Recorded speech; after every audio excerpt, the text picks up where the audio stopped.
Hello everyone and welcome back to our new video. So let's say you have been enjoying Facebook Pro, FaceApp Pro, but maybe you don't need this anymore. So let's say also you forgot to cancel before the trial ended and now you are getting charged. So don't actually worry about it. Canceling is simple, but here's the catch. You can't cancel inside the FaceApp itself.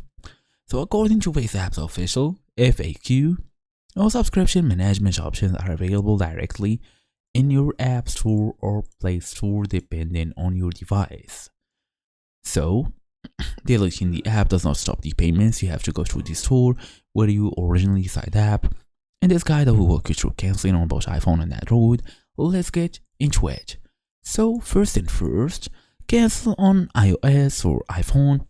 Open the Settings app on your iPhone. Tap on your name or Apple ID at the very top. Then select subscriptions, find the FaceApp in the list and tap it to cancel. Then the cancel option with your app, tap on it and confirm. So that's it. Your subscription will remain active until the current billing period ends. So you can also try and cancel on Android if you want to, like Google Play. So open the Google Play Store app just like this, tap your profile icon or you here.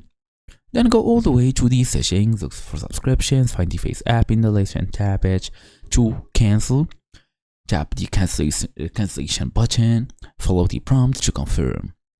So let's say, what if I don't see FaceApp in my subscription list? So if FaceApp isn't showing up, you might be logged into the wrong account.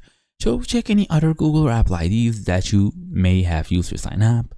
That's your idea. Thank you all for watching. I'll see you in the next video.